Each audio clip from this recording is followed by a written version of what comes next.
Magandang araw po sa lahat. Panawagan ko ngayon sa buong Pilipinas, sa mga distrito ninyo, no?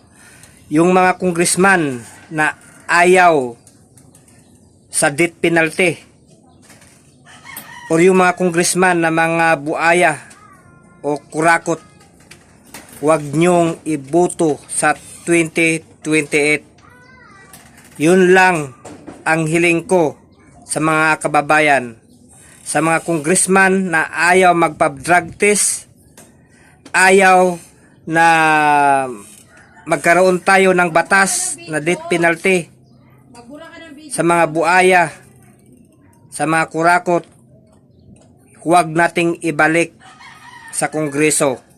Dapat ibaon sa lupa yung mga buaya na yan. Kaya alam nyo na sa mga distrito ninyo kung sino ang mga congressman na tutol sa death penalty sa mga buaya. Lalong-lalo na ayaw magpa-drug test. Kaya mag-isip-isip ka, huwag ka magpadala sa 1,000, 2,000 na ibigay sa'yo tuwing eleksyon. Isipin mo, malita-malita ang nakuha ng pera na sa taong bayan. Kaya ipagpapalit mo yan sa 1,000, 2,000, 3,000 na tanggap mo galing sa isang kongresista, pero malita-malita naman ang ilang mananakaw sa bayan. Sino ang kawawa? Hindi lang tayo, pati yung mga kaapuhan natin, kasi sila po yung magbabayad pagdating ng panahon pag mawala na tayo. Kaya mga kababayan, panawagan ko sa lahat ng mga distrito, lalong-lalo na sa mga senador na buaya. Alam na natin kung sino ang mga senador na buaya. Kaya wag nating ibalik sa Senado. Mas maganda nga i-demolish yung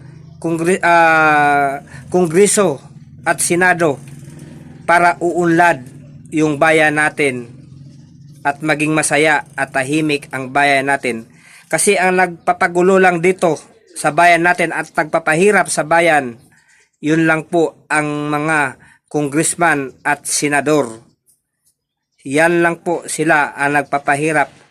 Kung buhay pa yung mga gago na yan, hindi tayo uunlad. Hindi tayo uunlad. Kaya dapat mawala na yan sila lahat sa pwesto kung mahal mo ang bayan natin. Huwag nating iboto, huwag nating ibalik sa Senado ang mga buaya na tao. So yun lang po, paki-share para maabot sa lahat ng mga Pilipino kung mahal mo ang bayan mo. Bye-bye!